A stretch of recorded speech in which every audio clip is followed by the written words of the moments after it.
The Lurking Fear by H.P. Lovecraft. Chapter 3. What the Red Glare Meant.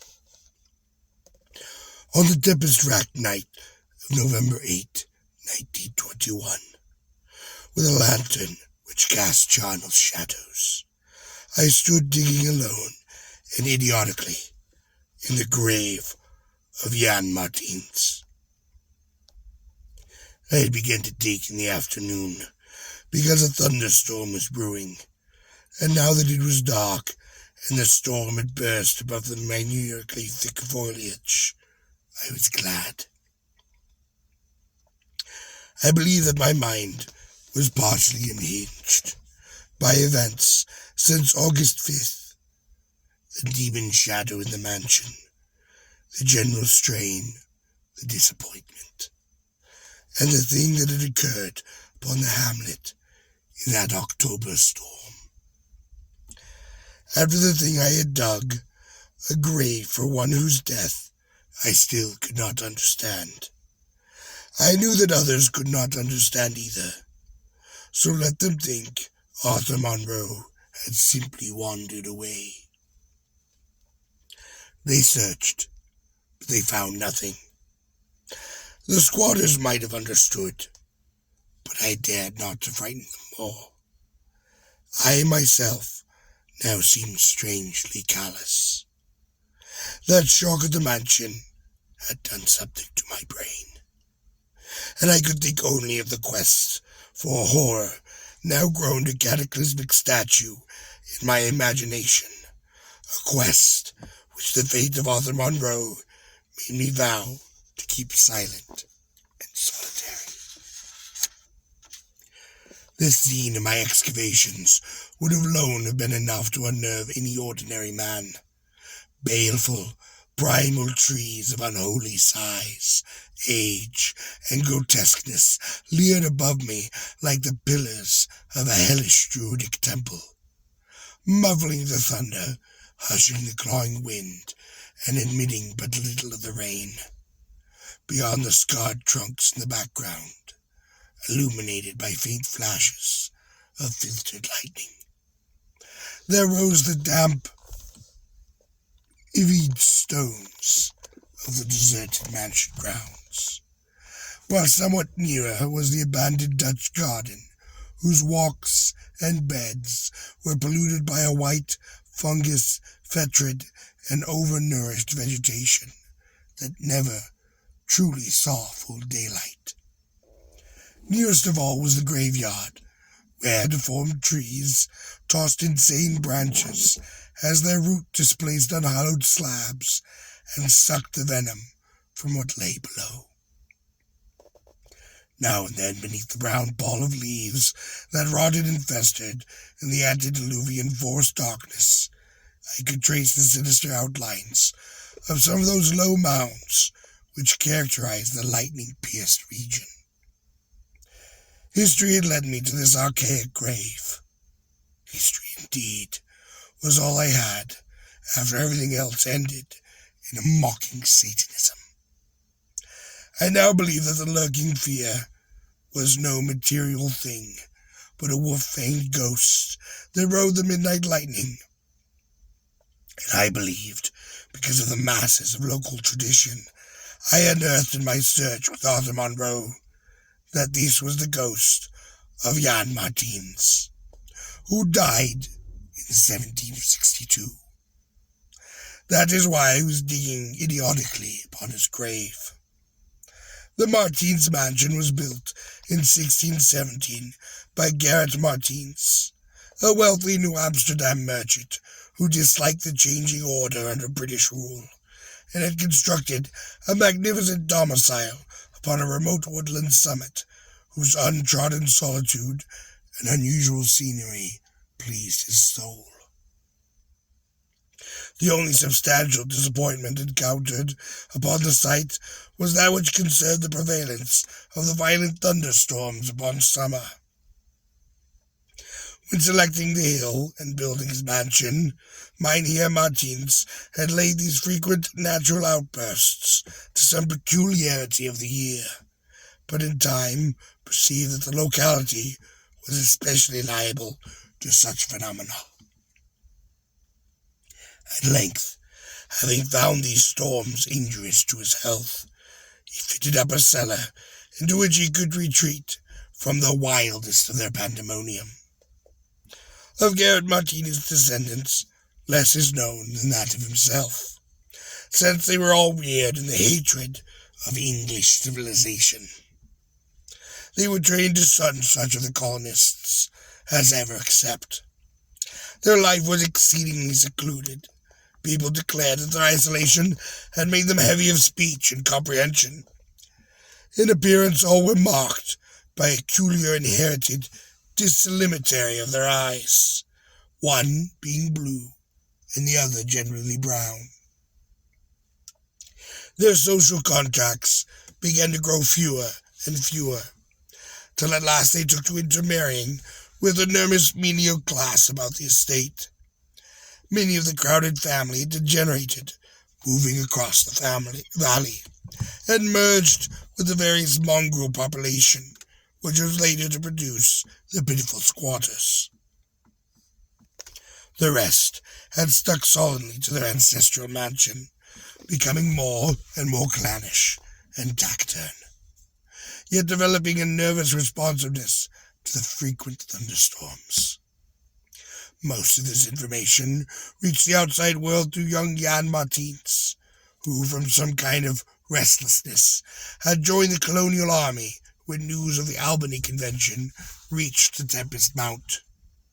He was the first of Garrett's descendants to ever see much of the world, and then he returned in 1760 after the 6 years of campaigning. He was hated as an outsider by his own father, uncles, and his brothers, in spite of his dissimilar Martin size. No longer could he share the peculiarities and prejudices of the Martins. While the very mountain thunderstorms failed to intoxicate him as they had before, instead his surroundings depressed him, and he frequently wrote to a friend in Albany of plans to leave his paternal roof. In the spring of 1763, Jonathan Gifford, the Albany friend of Jan Martins, became worried by his correspondent's silence, especially in view of the conditions and many quarrels upon the Martins' mansion. Determined to visit Jan in person, he went to the mountain on horseback. His diary states that he reached Tempest Mountain upon the September 20th, finding the mansion in great decrepitude. The sullen, odd-eyed Martins, whose unclean animal aspect shocked him, told him in broken gutturals that Juan was dead. He had, they insisted, been struck by lightning the autumn before, and now lay buried behind the neglected sunken gardens. They showed the visitor the grave, barren, devoid of markers. Something in the Martins' manner gave Gifford a feeling of repulsion and deep suspicion.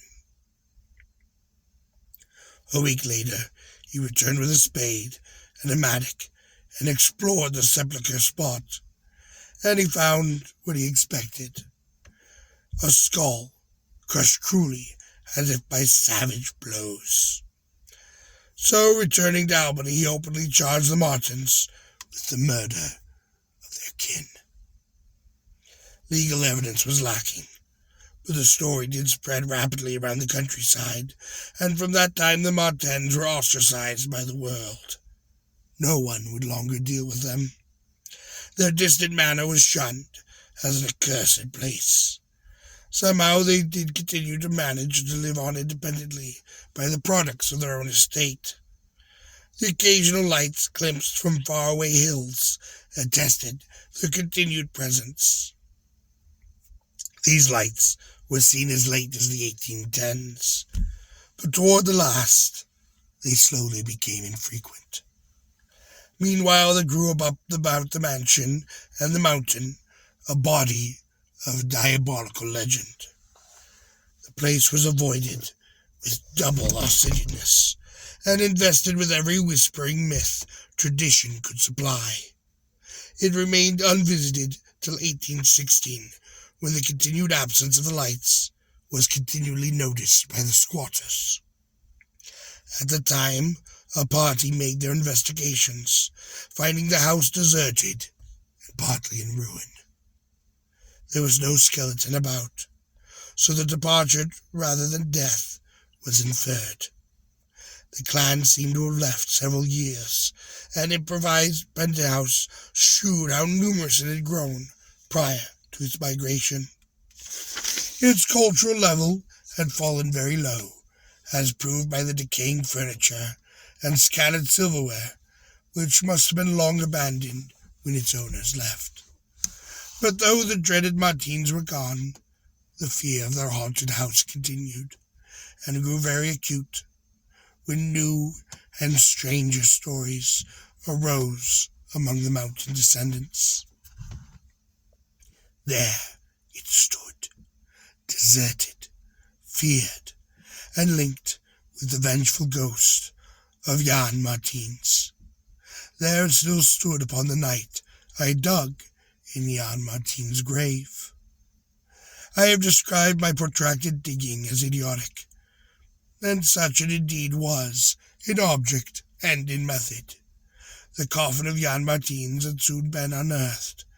It now had only dust and nitre, but in my fury to exhume his ghost, I delved irrationally and clumsily down beneath where he had lain. God knows what I expected to find.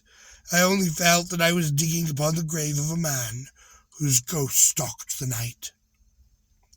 It is impossible to say to what monstrous depth I attained when my spade, and soon my feet, broke the ground beneath. The event under the circumstances was tremendous, for in the existence of a subterranean space, my mad theories had terrible confirmation. My slight fall had extinguished the lantern, but I produced an electric pocket lamp and viewed the small horizontal tunnel which led away indefinitely in both directions. It was amply large enough for a man to wiggle through, and though no sane person would have tried it, I forgot danger, reason, and cleanliness in my single-minded fever to unearth the lurking fear. Choosing the direction toward the house, I scrambled recklessly into the narrow burrow, squirming ahead blindly and rapidly, and flashing but seldom the lamp that I kept before me. What language can describe the spectacle of a man lost in the infinitely abysmal earth, pawing, twisting, wheezing, and scrabbling madly through sunken convolutions of immemorial blackness, without an idea of time, an idea of safety, direction, or definite object? There is something hideous in it. But that is what I did. I did it for so long that my life faded to a far memory. I became one with the moles and grubs of those nighted depths.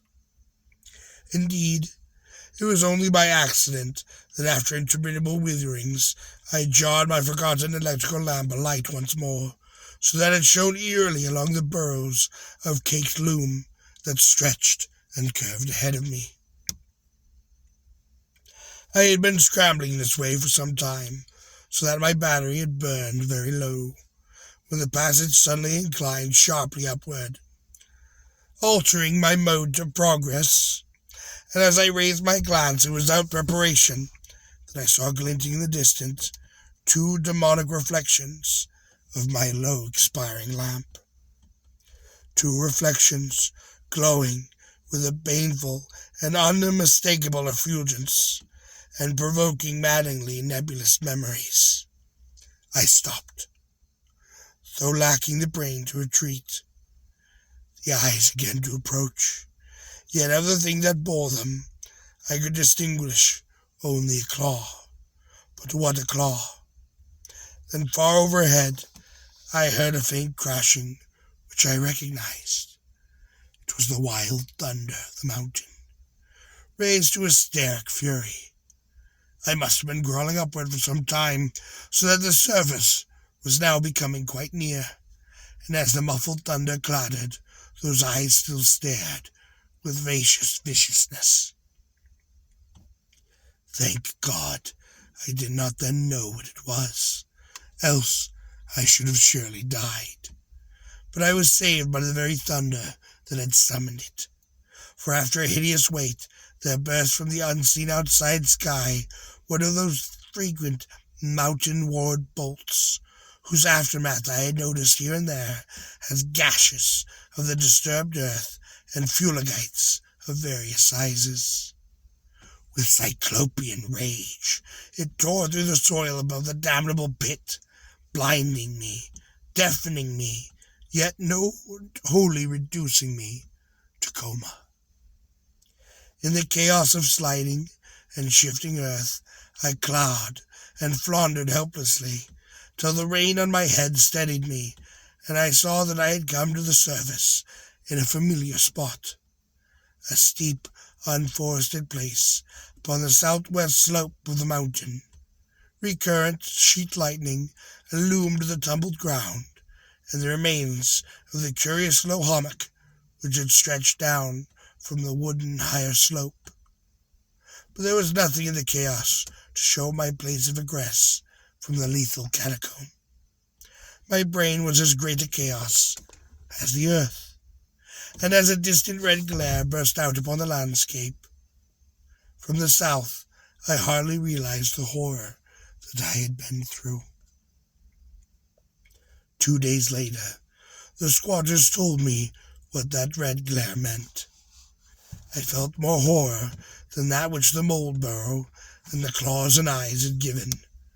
More horror because of the overwhelming implications. In a hamlet 20 miles away, an orgy of fear had followed that bolt which brought me above ground. A nameless thing had dropped from an overhanging tree into a weak-roofed cabin. It had done the deed, but the squatters had fired the cabin in frenzy before it could even escape. It had been doing the deed at that very moment that the earth caved in on that thing with the claws and the eyes. Chapter 4. The Horror in the Eyes. There can be nothing normal in the mind of one who, knowing what I knew of the horrors of Tempest Mountain, would seek alone for the fear that lurked there. That at least 2 of the fear's embodiments were destroyed formed but a slight guarantee of mental and physical safety upon this Archeon of multiform diabolism. Yet I continued my quest with even greater zeal as events and revelations became more and more monstrous. 2 days after my frightful crawl through the crypt of the eyes and claw, I learned the thing had malignly hovered 20 miles away upon the same instant that those eyes were glaring upon me.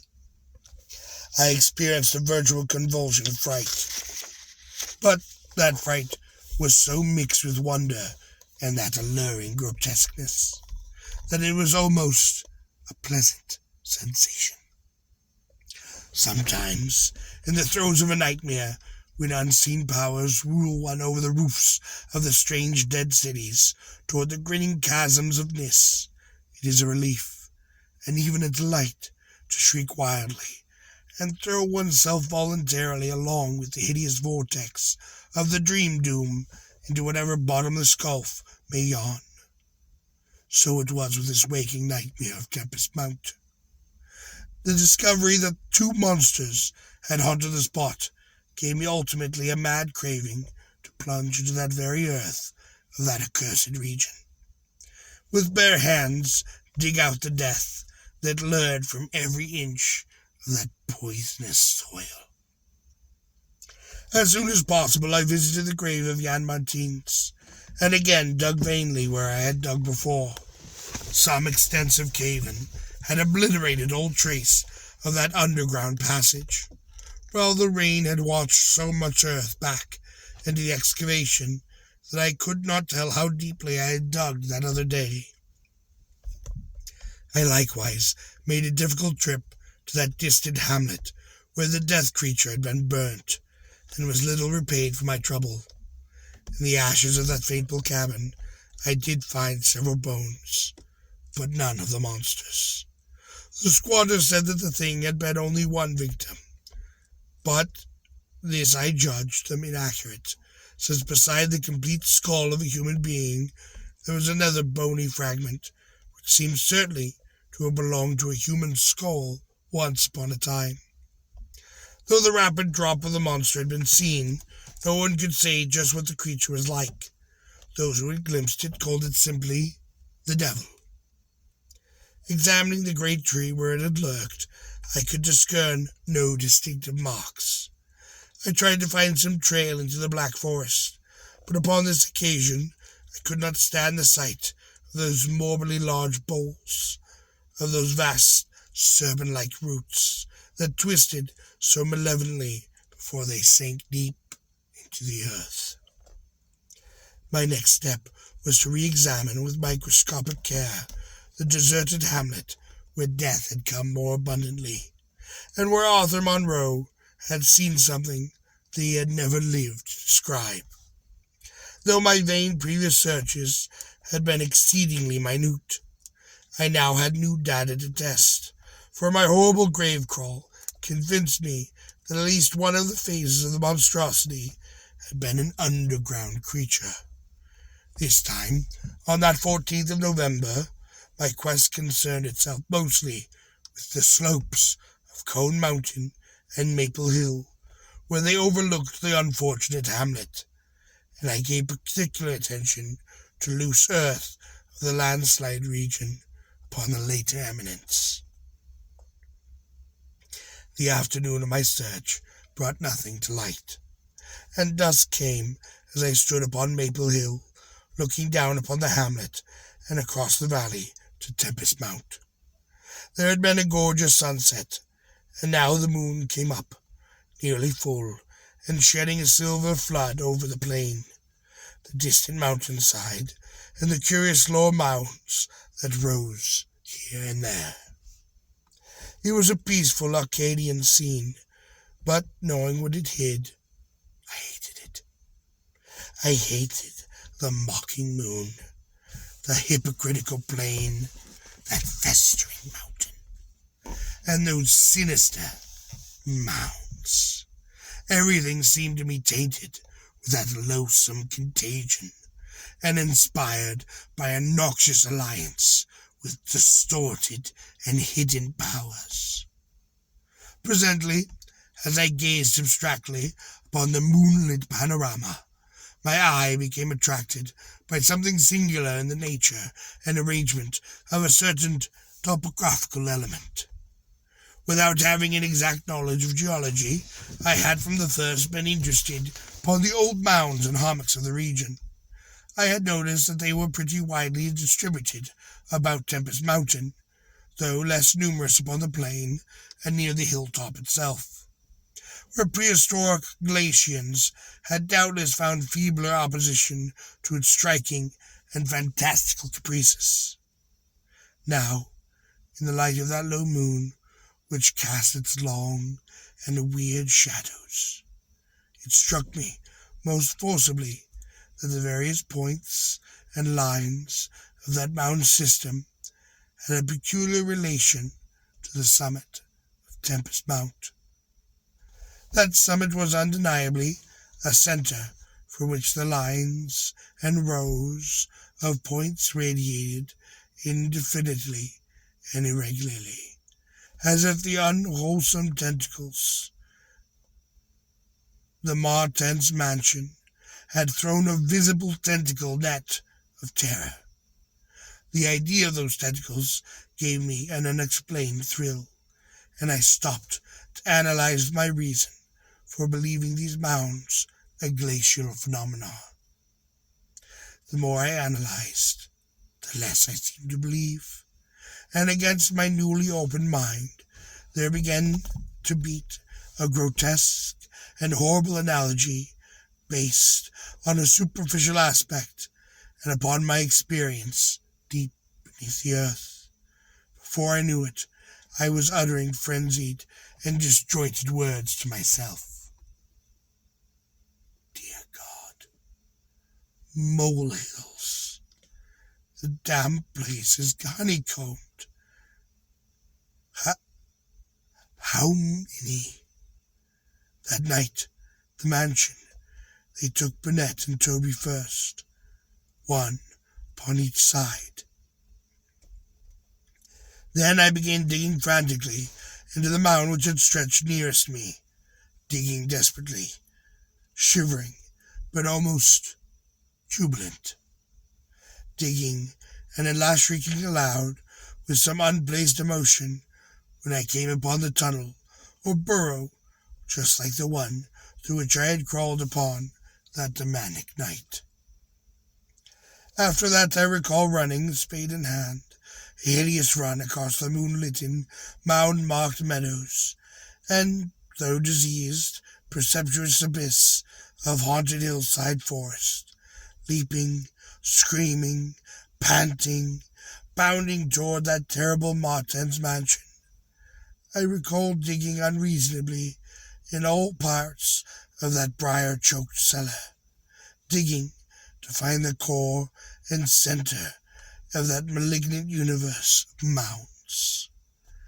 Then I recalled how I laughed when I stumbled upon that passageway, the hole at the base of the old and ancient chimney. There thick weeds grew and cast queer shadows upon the light of that lone candle that I happened to have with me. What still remained down in their hell hive, lurking and waiting for the thunder to arouse it, I do not know. 2 had been killed. Perhaps that finished it. But still there remained that burning determination to reach that innermost secret of fear, which I had once more come to deem definite, material, and once more organic. My indecisive speculation whether to explore the passage alone and immediately with my pocket light, or try to assemble a band of squatters for the quest, was interrupted after a time by a sudden rush of wind from outside which blew out my candle and left me in a deep darkness. The moon no longer shone through the chinks and apertures above me, and with a sense of fearful alarm I heard the sinister and significant rumble of the approaching thunder. A confusion of associated ideas possessed my brain, leading me to grope back toward the lush farthest corner of that cellar. My eyes never turned away from that horrible opening at the base of the chimney, and I began to get a glimpse of the crumbled bricks and unhealthy weeds as faint glows of lightning penetrated the woods outside and illuminated the chinks in the upper wall. Every second I was consumed with a mixture of both fear and curiosity. What would the storm call forth? Or was there anything left at all for it to call? Guided by the light of a lightning flash, I settled myself down by the dense clumps of vegetation, through which I could see the opening without being seen from it. If heaven is merciful, it will some day efface from my consciousness that sight which I saw. It might let me live the rest of my years in peace. I cannot sleep at night, and I have to take opiates whenever it thunders. The thing that came abruptly and unannounced was a demon. A rat-like scurrying from pits remote and truly unimaginable. A hellish panting and a stifled grunting. Then, from that opening beneath the chimney, a burst of multitudinous and leprous life. A loathsome, night-spawned flood of organic corruption, more devastatingly hideous than the blackest conjuration of my mortal madness and morbidity.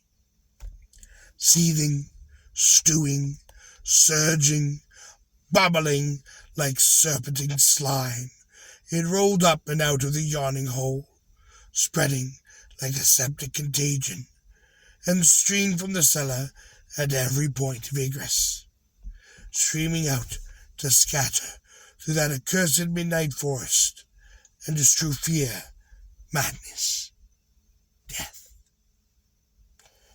God knew how many there were. There must have been thousands. To see the stream of them and the faint, intermittent lightning was shocking.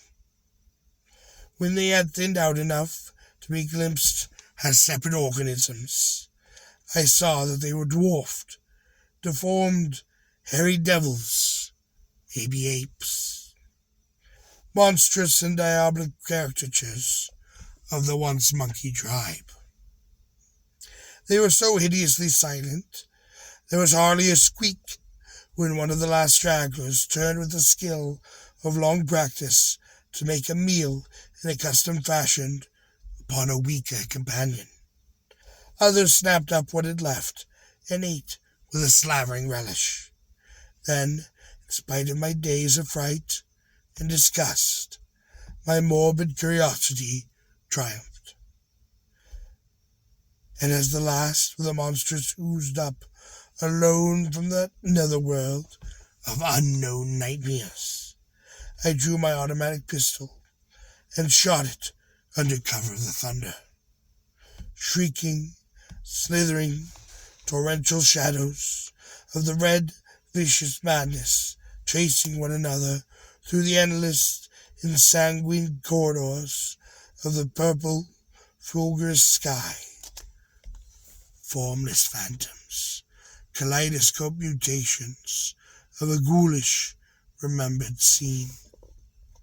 The forests of monstrous, overnourished oaks, serpent roots twisting and sucking unneighborable juices from an earth verminous with millions of cannibalistic devils, mound-like tentacles groping from underground, nuclei of copious perversion, insane lightning over malignant ivied walls and demonic arcades, choked with the fungal vegetation.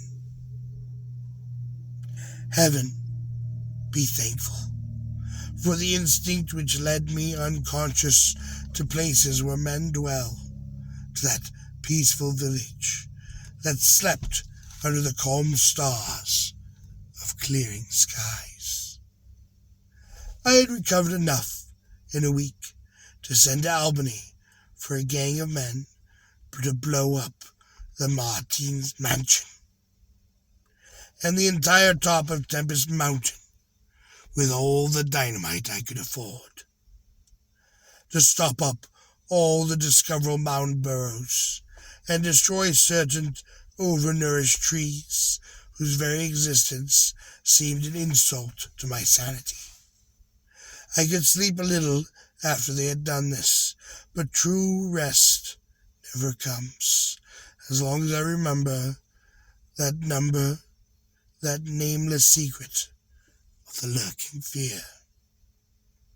The thing still haunts me, for who can say the extermination is complete, and that analogous phenomenon do not exist all over our world? Who can, with my knowledge, think of the earth's unknown caverns without a shuddering? Why cannot the doctors give me something to make me sleep, or to at least calm my brain when it thunders? What I saw in the glow of my flashlight after I shot the unspeakable wiggling object was so simple that an almost minute space elapsed before I understand and went deliriously mad. The object was nauseous, filthy, a whitish gorilla thing with sharp yellow fangs, matted fur. It was the ultimate product of mammalian degeneration, the frightful outcome of isolated spawning, multiplication, and cannibalistic nutrition above and below the ground.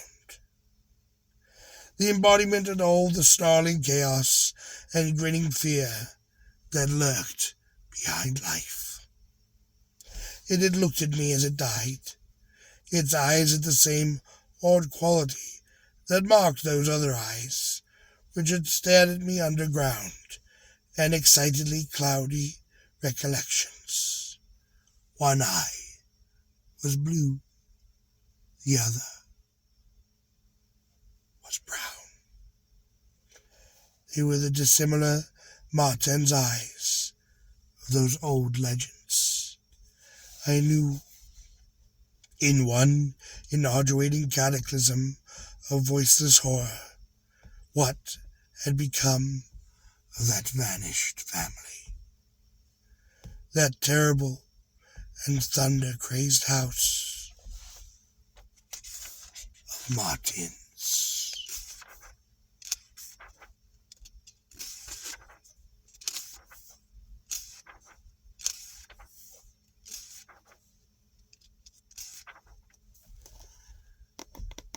Like Herbert West, Reanimator, this story was commissioned by George Julian Houghton for the Homebrew, where it was serialized from January the 10th to April 1923. Lovecraft wrote it in November of 1922 and prevailed upon Houghton to have his new friend Clark Aben Smith illustrate it. Although obliged to add a punch at the end of each segment, Lovecraft managed to write a more unified tale than Herbert West. The setting in the Catskills echoes that of Beyond the Walls of Sleep, while its theme of hereditary degeneration recalls facts concerning the late Arthur German and his family, and anticipates the coming rat in the walls. Thank you. You all have a wonderful and blessed day. And beware, for the hills may be full of mold.